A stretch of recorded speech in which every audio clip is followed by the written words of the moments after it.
know it's widely speculated that you are also a target in this gangland war. I'm in between both worlds, a square world and a street world, and I think I have trust from both sides. But I have no axe to grind, but if somebody wants to come after me, we're over here by the Celtic Club. I'm not hard to find. In the 1970s, a war was fought for the control of the Cleveland rackets in Ohio. A war that ripped the city apart. On one side was the mafia, and on the other side was the Irishman known as the Celtic Warrior, Danny Greene. He had a green flag in front of his house, and this was his image, and he felt that he could take over organized crime using his Irish roots. But we never thought anything bad about it. He was just our dad. He was a very loving father, taught us so much about God and so much about being good to people. Danny Greene was a hero to some. To others, he was another vicious criminal terrorizing the streets of Cleveland. A tough town full of tough men who worked on its docks and steel mills.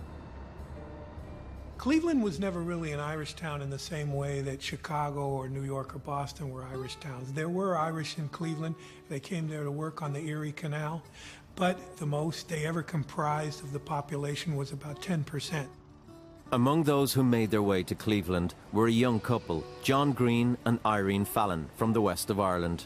Shortly after moving, their first son Daniel was born, but their joy was short-lived. 3 days later, Irene died. His father left Danny at an orphanage where he was cared for by nuns until the age of 6. The years he spent in the orphanage taught Danny that life was tough, and by the time he left, he was more than able to look after himself. By this time his father had remarried, and he brought Danny to live with them. But he wasn't very welcome there, and his father had little interest in him, so he sent Danny to live with his grandfather in Collinwood, near Cleveland. Collinwood was a predominantly Italian neighborhood, surrounded by factories and steelyards. Danny's grandfather worked at night and slept during the day, leaving the boy to his own devices on the streets. I think Danny was a bit of a loner, and so he was an easy target for kids that were very brave when they were in groups, when they were in gangs. They weren't so brave when they were by themselves, but Danny proved that he could handle himself, but it did develop into a hatred, really, of the Collinwood Italians, many of who, in years to come, would become the mafia soldiers who would be at war with Danny. As a young man, Danny was stubborn, a trait that never left him. At this stage, he lacked direction in his life, and in 1951, Danny dropped out of school. Danny eventually left Cleveland and joined the Marines, actually 2 years younger than he should have been. Did a stint in the Marine Corps, became a marksman with a rifle and pistol, and eventually came back to Cleveland to live, and eventually went to work on the docks on Lake Erie with the International Longshoremen's Association, the ILA. If he had been unsettled before, he had now found his calling. In 1961, Danny was elected president of the local branch of the International Longshoremen's Association. Like in New York, the ILA ruled the waterfront and had strong ties to the mob. By this time, by the 1960s and the 1970s, any sort of overriding structure for the Irish-American gangster was long gone. So you still had Irish-American gangsters, but they were operating within a totally different kind of universe. And in Cleveland, in particular, it was the Italian-Americans and Jews that controlled the underworld. And Danny Greene was, as an Irishman, pretty much on his own. He established power for himself as a union leader within the ILA on the waterfront, and that became the base of his power within the city, within the labor force, and also within the criminal underworld. And he started to exert an identity, his identity as an Irishman. He had a certain fascination, if not obsession, with his own Irishness, identifying very strongly with the mythology of the great Celtic warriors. Danny Greene was living up to his name. He painted his office at the Union green, drove a green car, and wore green clothes. It was a happy time in Danny's life. He met and married Nancy, a young woman from Cleveland. We did have a lot of fun. There were many laughs, I would say. But his life became so involved with the longshoremen. Every union he became involved in. His life was not at home. His life was away from home. So really, I didn't know much of what he did because he didn't do anything at home. When he was home, he was a dad with the kids. Aside from that, he had to get up and go to work and just do what he did, and it might take him days, but it was his life, not our life, and we just were part of it. Danny was spending a lot of time away from home. He was an important man on the waterfront, and he was making powerful friends. Danny was out and about in the nightlife, meeting other union leaders and making contacts with organized crime figures. And Danny began hanging out with these guys, and it just became part of his lifestyle. He was becoming a mafia associate, maybe didn't even realize it, and he was also the president of the Longshoremen's Association. He wasn't too concerned with the members of the local because he was actually stealing from them. He was forcing them to donate, quote, donate, unquote, part of their paycheck to a supposed renovation fund, but really the money was just finding its way into Danny's pocket. Danny enjoyed living the high life and moved his family into a big house in a wealthy suburb of Cleveland. But his lavish lifestyle began to attract attention. Questions were asked as to where his money came from. The Cleveland Plain Dealer published a series of articles relating to Danny Greene, and he was publicly questioned about the wealth he was amassing for himself. The newspapers covered the scandal, and Danny's work at the union was investigated. Once that expose came out, it led to the fall of Danny with the Longshoremen's Union. He was actually arrested and convicted of embezzling union funds, and as part of his sentence, he was ordered not to work in the labor union industry. Danny was out from the ILA.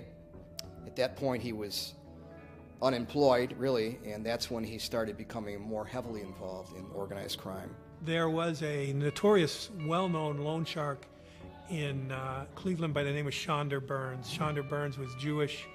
He was the most prominent loan shark in all of the Cleveland underworld, and he hired Danny Greene as a bodyguard and a strong-arm man. If Shonder Burns had a problem with a certain numbers operator, he might send Danny Greene out with a stick of dynamite to throw it in front of the guy's house. And that's when Danny had one of his first brushes with death. He had a stick of dynamite and the fuse was burning too fast. He went to toss it out of the car, but it went off before it got too far from the car and blew him out and injured an eardrum. And it blew up, but he landed on the side of the freeway, and ironically it was like down a hill pretty far away, but behind our house. And he crawled up through the apple orchards and everything. It was by the back door, and his eyebrows and everything was all singed. He was totally, singed off. But it all grew back, and he would have never known it, ever. Danny told police that the dynamite was thrown into his car in an assassination attempt. But privately, Danny was tired of being Shonder Burns' errand boy. Their relationship was deteriorating, and it was only going to get worse. A conflict had developed between Danny and Shonder Burns over a $60,000 loan that had been provided for Danny to build a club that would stay open after legal hours and serve alcohol and so forth. And he got the money from Shonder Burns. Shonder Burns got it from a New York Mafia associate of his. Their plan fell apart, but Danny had no intention of paying back the money. He told Burns to go to hell. This started a fierce and bloody battle between them. Shonder finally decided that he was going to have to settle this once and for all, so he ordered some of his henchmen to place a bomb on Danny Greene's car. And Danny was driving around Collinwood and pulled into a gas station to get gas, and the young attendant came out and saw some wires sticking out from Danny's car. Danny Greene got out on his hands and knees on the ground and saw it was a bomb, disconnected the bomb from the car, and then took off the explosive from the detonation device.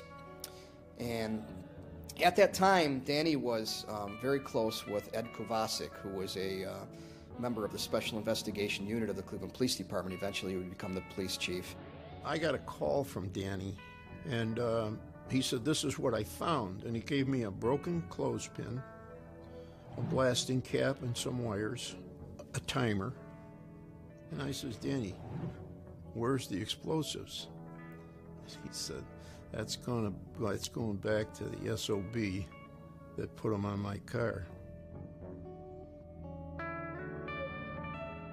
Danny was very lucky that he survived this attempt on his life.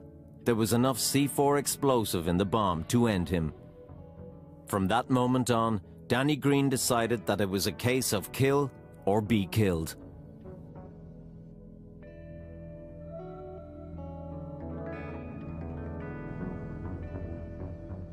During the 1970s, Danny Greene's power in the criminal underworld had been steadily increasing. The attempt on his life had come too close for comfort, and he needed to take action against the man behind it, Shonder Burns. It was time to get revenge. Burns had to go. So one night in 1976, Shonder Burns was coming out of one of his favorite bar restaurants. He went to get in his car, which was parked near the restaurant, and the car blew up. Shonder Burns' body was torn in two. Both his legs are blowed off. That man will never walk no more long as he lives. People were in Irish church at St. Malachy's on West 25th. People were coming out of services, and boom, parts of Sean came down on them. I knew Danny did it, although we could never prove it. Danny had killed one of the top mobsters in Cleveland and got away with it. Despite the threat he made to the police officer, there wasn't enough evidence to indict him. The investigation did not lead in that direction, but everyone, especially in the organized crime circles here in Cleveland, they knew who was responsible. Danny may have been building a name for himself on the streets, but his private life was falling apart. He moved out of his family home and back to the streets he grew up on. At this point now, as we're getting into the mid-70s, Danny moved by himself to Collinwood, Waterloo Road in Collinwood, and he would live in an apartment building there. And he had a very young girlfriend. Danny was in his early 40s, I believe, and he had a girlfriend who was 19 or 20 years old. Danny set himself up in Collinwood and began to imitate the major gangsters of the 1920s, who always looked after their neighborhood and gave generously to the poor. He would treat the people in the neighborhood nice. He really did. The girls, the people that were hard up, and every Thanksgiving he bought 50 20-pound turkeys, gave them away. Every Christmas, 50 20-pound turkeys, gave them away. Like I said, I don't eat steaks anymore because we used to give so much food out, drive around the cars, and my sister and I, my brothers, we'd go up to the houses and give people turkeys and hams and steaks and lobsters because their families were less fortunate. And we probably didn't even eat that well half the time. I think this said he was a very giving man. I guess the Robin Hood of Collinwood. Basically, he walked around most of the time with very little money in his pocket. He gave most of what he got, he gave it away. And he died penniless. Danny now needed all the friends he could find.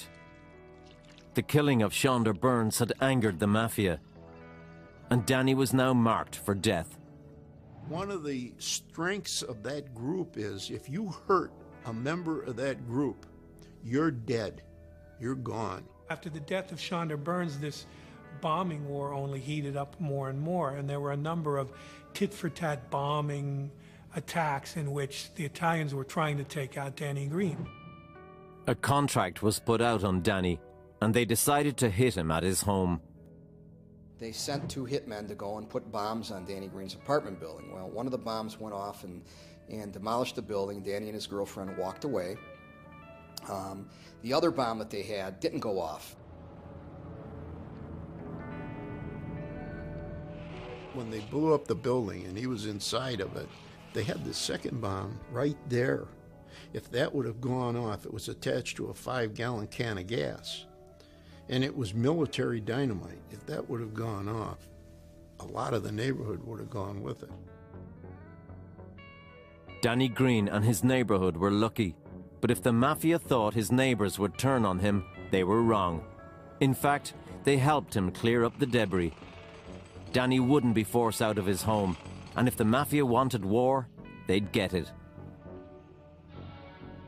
After the bombing of his apartment building, Danny Greene came back, and after the rubble was cleared away, he had 2 trailers set up, and he would live in one, and the other one would be his office. And now that he knew that he was at war, he would now make his organization become known as the Celtic Club, with the Irish tricolor fluttering overhead, and the Celtic Club would be basically Danny's Irish mafia.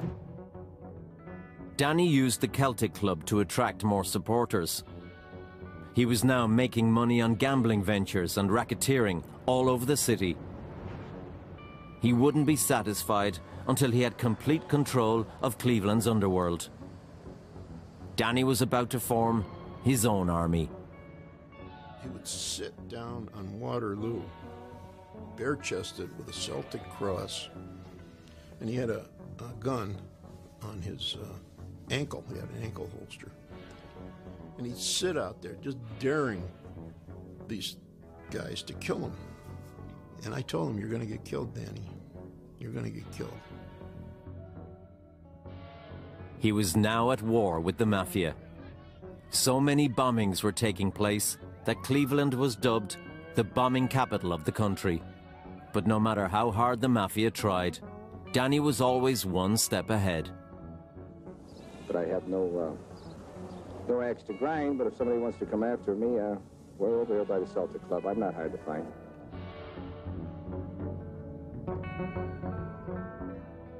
And much like Legs Diamond in a previous generation, Danny Greene's legend grew within the city. Each time he survived one of these bombing attacks, his reputation became more notorious. And of course, this would only get the Italians more riled up and more determined to take Danny Greene out. But they weren't able to do it. And in the meantime, Danny Greene was eliminating certain high-level members of the mafia in Cleveland. And this became a national directive within the mafia that Danny Greene needed to be taken out. And they had a surveillance team that was following Danny Greene around. But what the surveillance team and the mafia didn't know was Danny Greene was also operating as an informant for the FBI.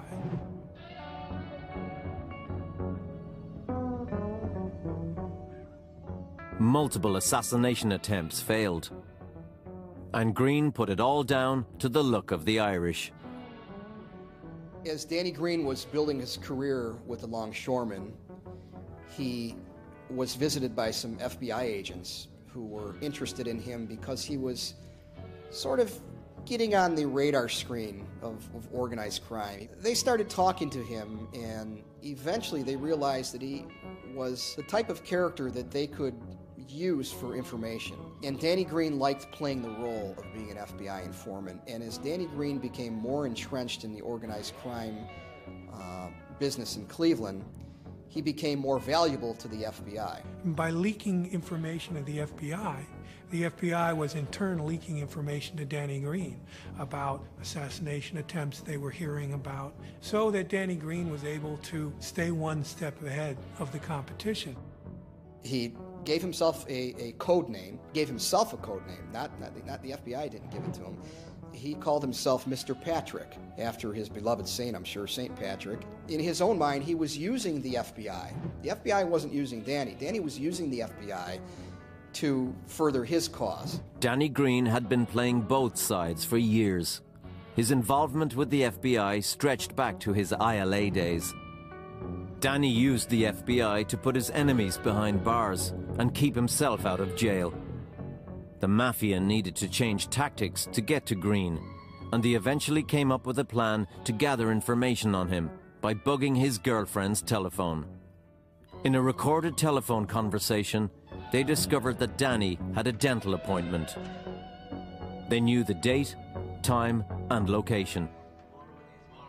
The mafia had all the information they needed, and this time there would be no mistakes.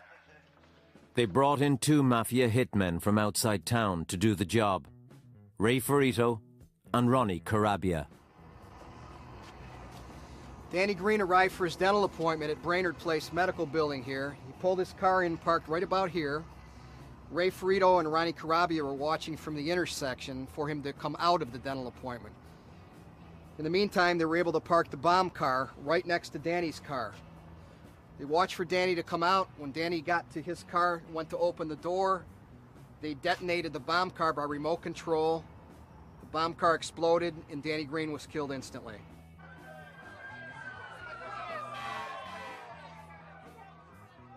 When your supervisor comes up and tells you, did you hear the news, Danny Greene just was killed? It's just like, you know, oh my God, what? I thought about the kids. I thought about how am I going to tell, what, you know, family. You just don't know what to think. After at least 7 assassination attempts, the Celtic warrior was dead. He lived and died by the sword. But even in death, Danny would have the last laugh on the Cleveland Mafia. Witnesses emerged who had seen the car that was used by his killers. The car was found, and the owner and those involved were also located. This prompted a crackdown on the Italian Mafia's activity in Cleveland and throughout the United States. It would be Danny Greene's biggest legacy. The goal that he had to eliminate the Mafia from being in control of the rackets occurred because his death sparked so many investigations, and the investigations in turn sparked so many men to betray their criminal organization and their criminal associates and go to work for the government and provide information that would in turn create bigger cases that would take down organized crime, not only locally but regionally and nationally. Danny Greene wasn't the most powerful mobster who ever lived. He wasn't the wealthiest nor the cleverest. But his story embodies the spirit of the Irish mobsters in America.